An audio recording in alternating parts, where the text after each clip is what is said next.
आज अपनी बातें चल रही हैं साथियों। कल की क्लास के अंदर अपन ने राजस्थान की जलवायु के भाग 4 के अंदर बातें की थी वर्षा ऋतु, और वर्षा ऋतु की अपन ने बातें की। वर्षा ऋतु में ये देखा कहाँ वर्षा ज्यादा होती है, कहाँ कम होती है, अल नीनो का इफेक्ट क्या है, ला नीनो का इफेक्ट क्या है, और किस प्रकार से मानसून है वो कौन कौन से जिलों के अंदर आता है, कैसे आता है, कहाँ ज्यादा कहाँ कम। इन सभी बातों के आधार में साथियों आज अपन चलते हैं शीत ऋतु। आज अपन कौन सी ऋतु की बात करने वाले हैं? शीत ऋतु। तो मेरे प्यारे साथियों, जैसा कि मैंने यहां लिख दिया शीत ऋतु, इससे पहले दो ऋतुओं की चर्चा अपन लोग कर चुके हैं। वो दो ऋतुएं कौन कौन सी थी? एक अपन ने ग्रीष्म ऋतु की बात की, और ग्रीष्म ऋतु के बाद में अपन ने दूसरी जो ऋतु है साथियों वो वर्षा ऋतु की चर्चा की। आज अपन बात करने जा रहे हैं शीत ऋतु। पहली बात, पहला प्रश्न, एक सामान्य सा यही बन जाता है कि अपनी शीत ऋतु का काल कब से लेके कब तक? तो शीत ऋतु का काल साथियों अपन ने पढ़ा कि वर्षा ऋतु सितंबर तक होती है, तो जो शीत ऋतु है ये अक्टूबर से लेकर के और कहां तक चलती है? मध्य मार्च तक चलती है। लेकिन इस शीत ऋतु के दो भाग किए जाएंगे साथियों। कितने भाग किए जाएंगे? दो। पहली जो बात होगी अब वो यहां पे आएगी जिसे अपन कह सकते हैं शरद ऋतु या मानसून प्रत्यावर्तन का काल। मानसून प्रत्यावर्तन का काल, इसे अपन यूं भी कह सकते हैं, या मानसून के लौटने का काल। मानसून के लौटने का काल भी कहा जा सकता है, मानसून के प्रत्यावर्तन का काल भी कहा जा सकता है, या प्यारे साथियों इसे मानसून का निवर्तन भी कहा जा सकता है। पहला मानसून का प्रत्यावर्तन या मानसून का लौटना या मानसून का निवर्तन, और दूसरा यहां पे आ जाएगा साथियों शीत ऋतु। अब इन दोनों में देखना है कौन सा कब से चले। हालांकि सितंबर तक अपने यहां वर्षा होती है, अपन ने पढ़ा है पिछली क्लास में। सितंबर के बाद में मानसून है वो यकायक नहीं लौटता, मानसून धीरे धीरे लौटता है, और धीरे धीरे कैसे लौटता है इसको देखने के लिए ध्यान दें। यानी अक्टूबर से मानसून लौटना शुरू होता है। हालांकि सितंबर के लास्ट सप्ताह के अंदर मानसून लौटना शुरू कर देता है, फिर भी अपन कहें अक्टूबर से लेकर के पूरे भारत में दिसंबर तक का जो काल है साथियों वो कहलाता है मानसून के प्रत्यावर्तन का काल। अक्टूबर से लेके कहां तक? दिसंबर तक भारत में। और राजस्थान के अंदर ये मानसून है साथियों ये नवंबर तक है, ये लौट चुका होता है। कल का चैलेंज क्वेश्चन था, जवाब जिन्होंने अक्टूबर से दिसंबर दिया है वो सही है, लेकिन मान लेते हैं बाई चांस आपके पेपर के अंदर आ जाए अक्टूबर से नवंबर, तो आपका सही उत्तर क्या बनेगा? अक्टूबर से नवंबर, राजस्थान के संदर्भ में। चूंकि भारत है, भारत का विस्तार और भी है, तो भारत के अंदर प्यारे साथियों अक्टूबर से दिसंबर तक का जो काल है ये मानसून के लौटने का काल। शीत ऋतु है ये दिसंबर से लेकर के और कहां तक चलती है? मार्च तक चलती है, और ज्यादा जो शीत ऋतु रहती है वो दिसंबर से लेके कहां तक चलती है? फरवरी तक चलती है। ये तो इसका ये हो गया। अब प्यारे साथियों देखें मानसून है वो कैसे लौटता है, मानसून है वो कैसे लौटता है जरा देखें। अपन यहां चर्चा कर लेते हैं। ये मैं यहां पे एक मैप बना देता हूं, ये मैंने साउथ इंडिया बना दिया, ठीक साथी। अब जैसे ही मैंने साउथ इंडिया बनाया, और आपको एक बात मैंने बताई थी, ये महीना कौन सा महीना है? ये महीना जून का महीना है। जून के महीने में मानसून आया था, जून के महीने में मानसून आया था, और 21 जून को सूर्य की किरणें कहां सीधी चमकती हैं? 21 जून को सूर्य की किरणें सीधी चमकती हैं कौन सी रेखा पर? 21 जून को सूर्य की किरणें सीधी चमकती हैं कर्क रेखा पर। इस बात को समझने के लिए एक बार अपन दो डायग्राम बना लेते हैं ताकि आसानी रहेगी। एक स्थिति ये होगी, और दूसरी जो स्थिति है वो जरा देखिएगा कौन सी बना रहे। अब साथियों ये तो जून की स्थिति है। अब मैं यहां पे एक स्थिति और बना देता हूं, ये अपना भारत। ये अपन बात कर रहे हैं अक्टूबर वाले महीने की, नवंबर वाले महीने की, और दिसंबर वाले महीने। यानी मानसून कैसे लौटेगा ये देखना है। और ये बातें कौन से महीने की, ये बातें हैं साथियों जून की, जुलाई की और अगस्त की, सितंबर की। आप मुझे ये बताइए, अपन ने पढ़ा है क्या इस समय सूर्य यहां चमकता है? आपका जवाब आएगा जी हां, यहां चमकता है। जब यहां चमकेगा तो यहां पे तापमान कैसा बनेगा? यहां पर तापमान बनेगा उच्च। जब तापमान उच्च बनेगा प्यारे साथियों तो यहां पर वायुदाब कैसा बनेगा? न्यून। तापमान उच्च है, वायुदाब न्यून है। चलो अच्छी बात। इसी समय जून के महीने की बात कर रहा हूं मैं यहां पे इस समय की बात कर रहा हूं। इसी समय हिंद महासागर में क्या होता है? हिंद महासागर में कैसा वायुदाब बनता है? उच्च वायुदाब। और हवाएं अपन ने देखा था ये किधर से किधर चलती हैं? उच्च से न्यून। और इस समय जो हवाओं की दिशा होती है वो इस प्रकार से होती है और इसे अपन मानसून का आना कहते हैं। यानी अब मानसून आ रहा है, अब मानसून आ रहा है। लेकिन इसके विपरीत अगर अपन इस डायग्राम को देखें, अक्टूबर नवंबर दिसंबर की बात, इस समय क्या सूर्य यहां चमक रहा है? नहीं। सूर्य जो है उसकी स्थिति चली जाती है इस समय भूमध्य रेखा की ओर। क्यों? क्योंकि जून के बाद में सूर्य है वापस से भूमध्य रेखा की ओर चल पड़ता है। जून के बाद में सूर्य जुलाई, अगस्त, सितंबर। और सितंबर में कौन सी रेखा पे सीधा चमकता है? भूमध्य रेखा पे। सितंबर के बाद में सूर्य मकर रेखा की ओर जाता है। उस स्थिति को कहा जाता है सूर्य का दक्षिणायन। और जब सूर्य दक्षिणायन होगा तो स्वाभाविक बात है साथियों, यहां क्या होगा? इस वाली स्थिति में अपने यहाँ पे तापमान क्या होगा? न्यून होगा। तापमान जो गर्मियों में ज्यादा था वो क्या हो गया? न्यून। और ये तो मैंने आपको बताया है तापमान जब न्यून हो जाएगा तो यहाँ वायुदाब क्या हो जाएगा? वायुदाब उच्च हो जाएगा। साथियों गौर करना बात पे, वायुदाब यहाँ पे उच्च और सूर्य है वो इस समय कहाँ चमक रहा है? भूमध्य रेखीय क्षेत्र में, हिंद महासागर में। तो यहाँ पे तापमान क्या है? यहाँ पर साथियों तापमान ज्यादा है। तापमान जब यहाँ पे ज्यादा है तो यहाँ पर वायुदाब कैसा है? यहाँ पर वायुदाब इस ऋतु के अंदर न्यून है। तो हवा किधर से किधर चलनी चाहिए? हवा चलनी चाहिए उच्च वायुदाब से न्यून वायुदाब की ओर। अब आप मुझे ये बता दीजिए कि क्या ये हवा ऐसे सीधी चलेगी? क्या नहीं चलेगी। मैंने एक बात बताई थी आपको कि हवाएं जो हैं वो हमेशा और हमेशा उत्तरी गोलार्ध में अपने राइट साइड में घूम जाएंगी और दक्षिणी गोलार्ध में अपने लेफ्ट साइड में। अब चूंकि ये तीर का निशान किधर आ रहा है? नीचे की ओर आ रहा है, ऐसे है तो इसका दाहिना ये होगा, ये वाला भाग। यानी ध्यान देंगे, अब मैं खड़ा हूं, ये वाला भाग होगा। अब ये हवा किधर घूमेगी? ये हवा ऐसे घूमेगी, ये हवा ऐसे घूमेगी। गौर करना मेरी बात पे, ये हवा सीधी ना आकर के ऐसे चलेगी। और जब ये हवाएं ऐसे चलती हैं, ऐसे जब ये हवाएं चल रही हैं तो आप गौर करेंगे इन हवाओं का जो डायरेक्शन है साथियों वो कैसा बन जाता है? इन हवाओं का डायरेक्शन बन जाता है उत्तर पूर्व से। किधर से? उत्तर पूर्व से। उत्तर पूर्व से किधर बन गया? दक्षिण पश्चिम की ओर बन गया।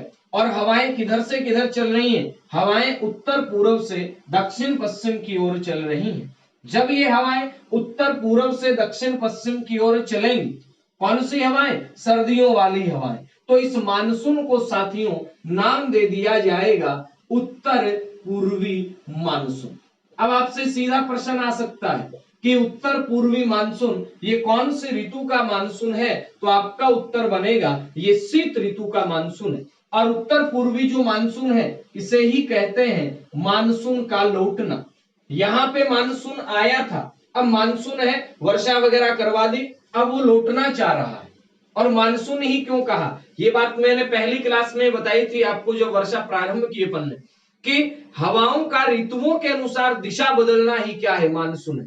जो हवाएं गर्मियों में चल रही थी समुद्र से स्थल की ओर, वो हवाएं सर्दी आते आते चलने लग गई स्थल से समुद्र की ओर। अब प्यारे साथियों देखना, क्या ये हवा इधर से आर्द्रता लाएगी? नहीं लाएगी। जब आर्द्रता नहीं लाएगी तो इस लौटते हुए मानसून से अपने यहाँ वर्षा नहीं होगी। कुछ आंशिक भाग में थोड़ी मोटी आर्द्रता होती हो जाए, लेकिन अब यही लौटता हुआ मानसून इस बंगाल की खाड़ी से आर्द्रता ले रहा है इस वाले भाग में, आर्द्रता लेते लेते इतनी ज्यादा आर्द्रता हो जाएगी कि दिसंबर जनवरी तक पहुंचते पहुंचते इस तमिलनाडु वाले भाग में क्या हो जाएगी साथियों, वर्षा हो जाएगी।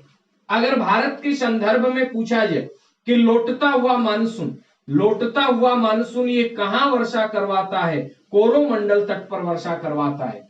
लौटता हुआ मानसून कहां वर्षा करवा रहा है, कोरोमंडल तट पर। कौन से राज्य में, तमिलनाडु के अंदर। ये मानसून का लौटना है, इसे मानसून का लौटना भी कहते हैं, इसे मानसून का प्रत्यावर्तन भी कहते हैं, इसे मानसून का निवर्तन भी कहते हैं। अब मैं आपसे एक प्रश्न पूछ रहा हूं, लौटता हुआ मानसून कोरोमंडल पे तो वर्षा करवा रहे, लेकिन क्या लौटता हुआ मानसून राजस्थान में अधिक वर्षा करवाता है? जी नहीं करवाता। राजस्थान में अधिकांश जो वर्षा है वो वर्षा मानसून जब आता है तभी होती है। और इस मानसून को साथियों अपन जब आता है अपने जून में, तो इस मानसून को क्या नाम देते हैं, इस मानसून को दक्षिण पश्चिम मानसून नाम दे देते हैं। कौन सा मानसून नाम देते हैं, दक्षिण पश्चिम, जबकि लौटते हुए मानसून को नाम देते हैं उत्तर पूर्वी मानसून। तो ये है मानसून का लौटना। एक बार आप फटाक से इसका स्क्रीनशॉट ले लीजिए, तब तक मैं थोड़ा सा साइड में हो जाता हूं। 3 सेकंड का समय आपके पास, फटाक से ले लीजिए बेटा, शाबाश।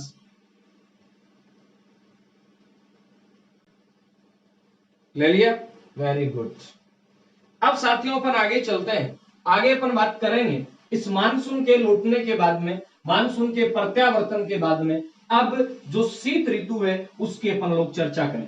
यहां एक बात याद रखना कि सितंबर के बाद में क्या राजस्थान में वायुदाब गिरने लग जाता है या बढ़ने लग जाता है, तो आपका उत्तर आएगा सितंबर के बाद में राजस्थान के अंदर वायुदाब है वो बढ़ने लग जाता है। क्यों बढ़ने लग जाता है, क्योंकि सितंबर के बाद में राजस्थान में सर्दियां आने लग जाती हैं। जब सर्दी आएगी तो तापमान कम है ना, तापमान जब कम है तो वहां वायुदाब क्या हो जाएगा, स्वतः अधिक हो जाएगा। अब साथियों इस सर्दी में क्या क्या प्रश्न बन सकते हैं, सर्दी में अपने एक तो प्रश्न बन सकता है कि तापमान बहुत कम रहते हैं और क्या चलती है, शीतलहर चलती है।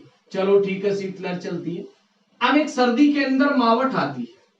अब ये मावठ कैसे होती है, कहां से होती है, क्यों होती है, कौन सा विक्षोभ है, पश्चिमी है, पूर्वी है, अरब सागर से आती है, भूमध्य सागर से आती है, पश्चिम भारत में वर्षा करवाती है। इन सभी प्रश्नों का जवाब देने के लिए बने रहिए नेवरी सर के साथ। देखिए साथियों ये मावठ वाला जो कॉन्सेप्ट है ये आज आपका बिल्कुल से स्पष्ट हो जाने वाला है। यहां पे मैं कुछ एक डायग्राम बना रहा हूं, ध्यान से देखते चलिएगा एक एक बात। मैंने यहां प्यारे साथियों एक बनाया, ये अफ्रीका महाद्वीप है जी, ठीक है। अफ्रीका से जस्ट ऊपर ये महाद्वीप आता है जी वो। अब आ गया अपना एशिया महाद्वीप, और एशिया महाद्वीप ऐसे करके ऐसे पूरा ये आ गया अपना ऑस्ट्रेलिया वाला, नीचे अंटार्कटिका रह गया, सारा चाहिए। देख पा रहे हैं, एक बार मैं इसकी स्थितियां थोड़ा दिखा देता हूं आप, ताकि आपको अच्छे ढंग से ध्यान रहे। ये इंडिया आप जान रहे हैं अच्छे ढंग से, क्योंकि शब्द आएंगे अभी।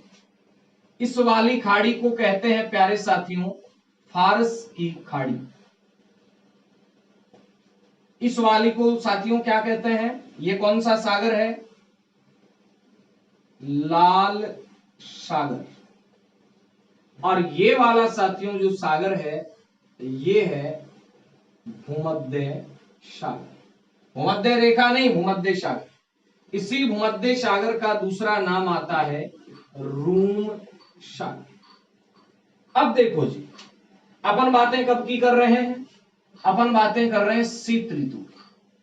कौन सी ऋतु की, शीत ऋतु।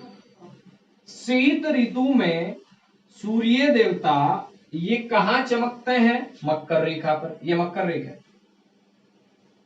ये भूमध्य रेखा, ठीक है।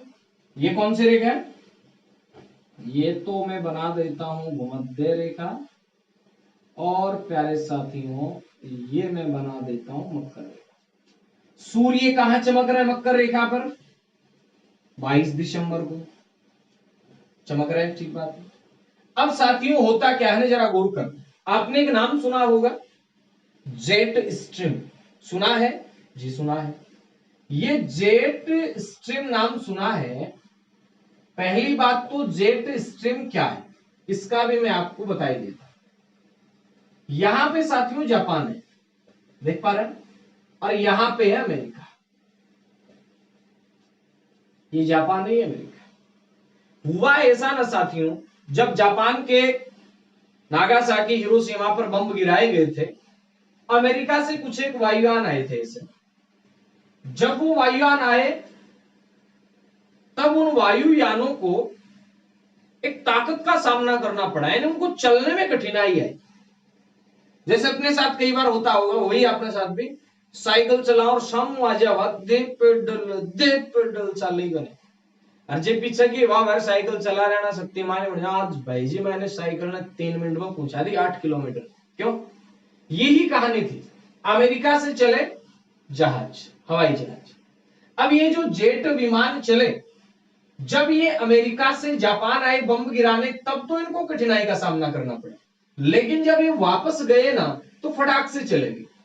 फिर यहां रिसर्च हुआ, पता चला कि वायुमंडल में, क्षोभ मंडल में एक पवनों का ऐसा शक्तिशाली तंत्र है जो पश्चिम से पूर्व की ओर चलता है। किधर से किधर चलता है? पश्चिम से पूर्व की ओर चलता है। ध्यान देना, किधर से किधर चलता है? पश्चिम से पूर्व की ओर चलता है। और ये जो पश्चिम से पूर्व की ओर चलता है, इसे ही साथियों नाम दिया जाता है पश्चिम जेट स्ट्रीम। होगी याद? पश्चिम जेट स्ट्रीम ये यहां चलता है। पश्चिम जेट स्ट्रीम यहां चलता है, सामान्य स्थितियों ऐसे चलता है। ठीक बात। अब अपन बात कर रहे हैं कौन सी ऋतु की? शीत ऋतु। शीत ऋतु में प्यारे साथियों क्या होगा? सर्दियां आ गई और सूर्य देवता कहां चमक रहे? मकर रेखा पर। तो सर्दी के अंदर इन पश्चिमी विक्षोभों का विस्थापन हो जाता है। क्या हो जाता है? विस्थापन। यानी ये जो पेटी है ना, ये पेटी थोड़ा सा किधर खिसक जाती है? नीचे की ओर। और ये पेटी खिसकते खिसकते नीचे की ओर आते आते और ये पेटी इस वाले भाग में आ जाती है। यानी जो हवाएं यूरोप के मध्य भाग में चल रही थी, सर्दी में सूर्य के दक्षिणायन होने के कारण वो हवाएं किधर आ जाती हैं? यानी ये वाली स्थिति है, ये सामान्य स्थिति है। ठीक है, ये वाली स्थिति विस्थापन के बाद, तीर लगाने तो गड़बड़ जावा दे, विस्थापन के बाद में ये स्थिति विस्थापन के बाद की, विस्थापन के बाद अब ये हवाएं ऐसे चलती हैं। ठीक बात है। और प्यारे साथी, इसी समय क्या होता है? इसी समय भूमध्य जो सागर है, इस भूमध्य सागर के अंदर चक्रवात बन रहे होते हैं। भूमध्य सागर में क्या बन रहे होते हैं? भूमध्य सागर में चक्रवात बन रहे होते हैं। और ये जो चक्रवात हैं, इन चक्रवातों को यहां से पुश करने का काम कौन करता है? इन चक्रवातों को इधर से धकेलने का काम कौन करता है? इन चक्रवातों को यहां से धकेलने का काम कर रहा है ये पश्चिम जेट स्ट्रीम। और धकेलता है तो ये चक्रवात यहां से चलते हैं, भूमध्य सागर से आर्द्रता लेते हैं, लाल सागर से कुछ आर्द्रता लेते हैं, फारस की खाड़ी से कुछ आर्द्रता लेते हैं, और ये आते आते अब ये चक्रवात भारत के इन उत्तर और पश्चिमी भागों के अंदर क्या करवा देते हैं? वर्षा करवा देते हैं। ठीक है, अब प्रश्न क्या बनेगा? कैसे बने? पहली चीज तो प्रश्न क्या बना? प्रश्न बना, उधर पश्चिमी जेट स्ट्रीम है, इधर लिख देता हूं मैं, एक मिनट देखता हूं कहां तक दिखाई देता है, उसके बाद अपन, हाँ दिख रहा है। अब साथियों प्रश्न क्या बनेगा, जरा गौर करना मेरी बातों पे। प्रश्न बना कि शीत ऋतु में, कौन से ऋतु में? शीत ऋतु में होने वाली वर्षा को क्या कहा जाता है? शीत ऋतु में होने वाली वर्षा को मावठ कहा जाता है, मावठ। अब प्रश्न बना कि मावठ जो है ये किसके कारण हो रही है?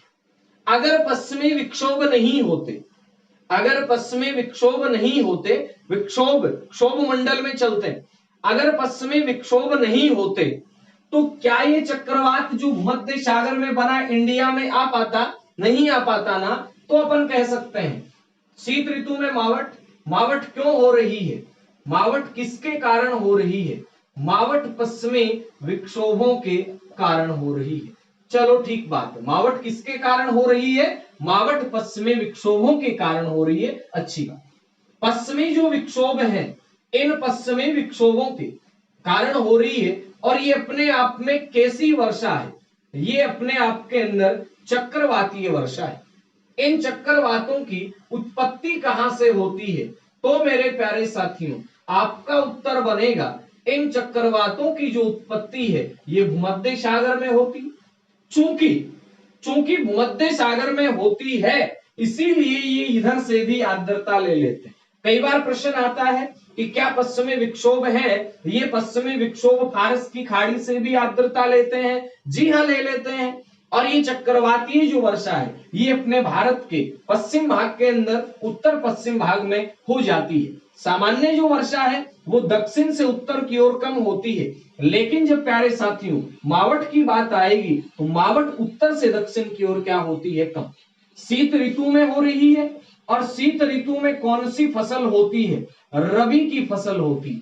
और इसी रबी की फसल के कारण इस वाली वर्षा को रबी की फसल के लिए गोल्डन ड्रॉप कहा जाता है। गोल्डन ड्रॉप का मतलब सुनहरी बूंदों वाली वर्षा। सुनहरी बूंदों वाली वर्षा किसे कहा जाता है? सुनहरी बूंदों वाली वर्षा कहा जाता है मावट। अब आपको एग्जामिनर उलझा कहां सकता है? उलझा यहां सकता है कि पश्चिमी विक्षोभों का उत्पत्ति स्थल है बंगाल की खाड़ी, अरब सागर, भूमध्य सागर। जो भी चार विकल्प दे तो आपका उत्तर आएगा जी भूमध्य सागर। ये अपने आप के अंदर कैसी वर्षा है? चक्रवाती। इसका मतलब वर्षा के कई प्रकार होते हैं। जी हाँ, वर्षा एक होती है चक्रवाती, एक वर्षा होती है संवहनीय, एक वर्षा कैसी होती है? संवहनीय, और एक वर्षा होती है पर्वतीय। अपने जो ग्रीष्म काल में वर्षा होती है साथियों वो होती है पर्वतीय वर्षा।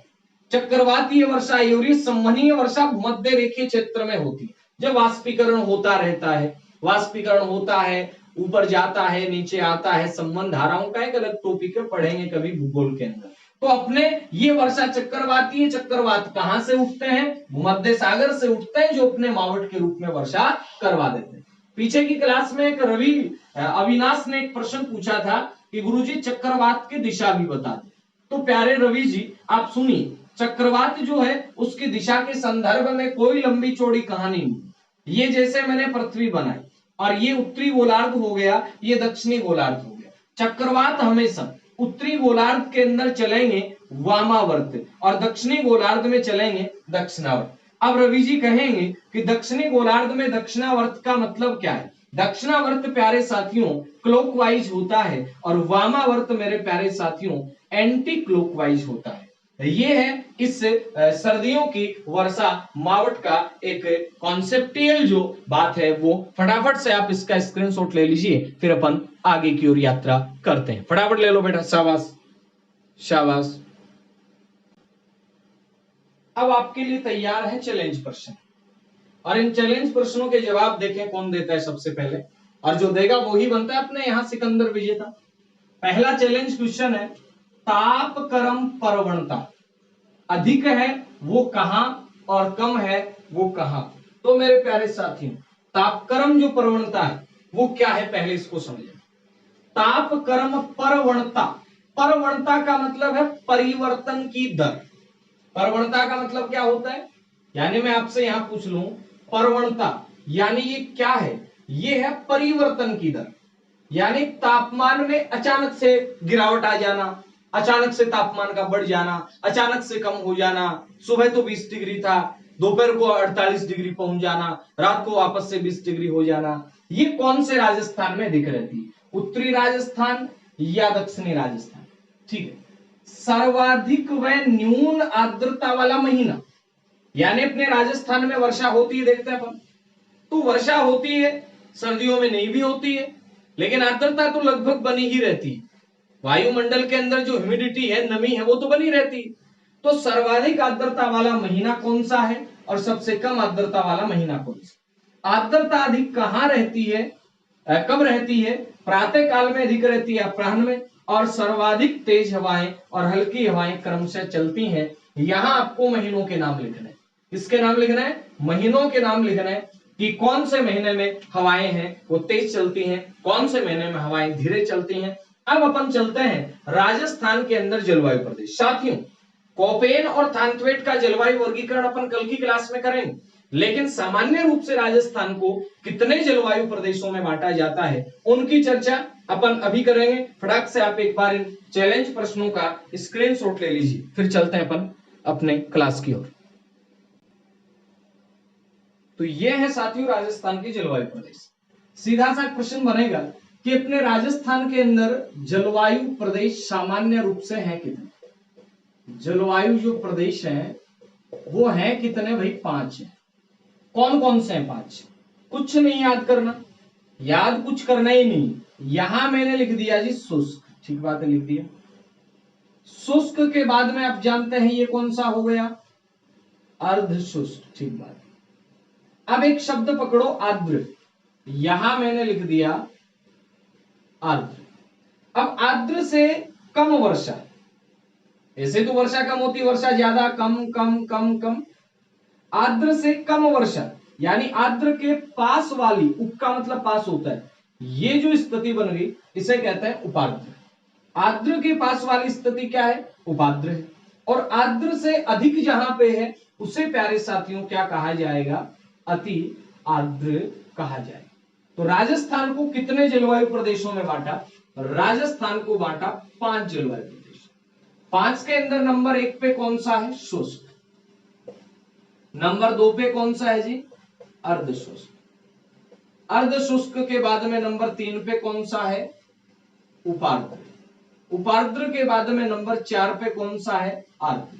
और आर्द्र के बाद में नंबर 5 पे कौन सा है? अति आर्द्र। अब प्रश्न क्या बनेगा कि जो शुष्क है यहां वर्षा कितने से कितने? यहां जो वर्षा होती है प्यारे साथियों वो होती है 10 से 20 सेंटीमीटर। अब 10 से 20 नहीं मिले तो 0 से 20, 10 से 20 सेंटीमीटर।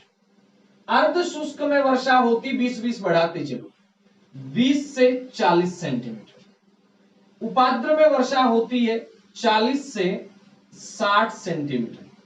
आर्द्र में वर्षा होती है 60 से 80 सेंटीमीटर।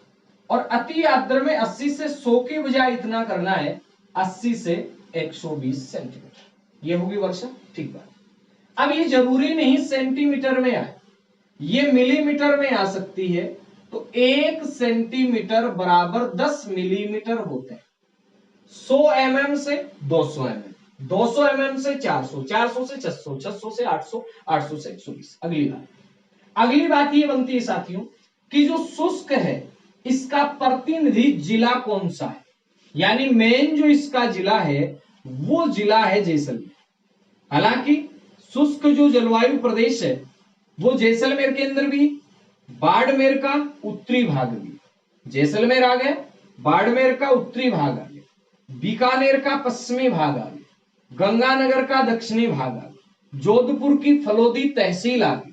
यानी जोधपुर वो पूरा अर्ध शुष्क में है, लेकिन जोधपुर की जो फलोदी तहसील है ये किसके अंदर आती है साथियों? ये आती है शुष्क में। लेकिन एक जो इनका नेतृत्व कर रहा है जिला शुष्क का वो कौन सा है? जैसलमेर। ऐसे ही अर्ध शुष्क के अंदर जो आपका जिला है, मुख्य जिला, वो कौन सा है? बीकानेर। वैसे ही उपार्द्र के अंदर जो मुख्य जिला है वो कौन सा है? जयपुर। वैसे ही आर्द्र में जो मुख्य जिला है वो कौन सा है? सवाई माधोपुर। और वैसे ही प्यारे साथियों अति आर्द्र में जो आपका जिला है वो जिला आ जाता है झालावाड़। अति आर्द्र में जिला कौन सा? झालावाड़।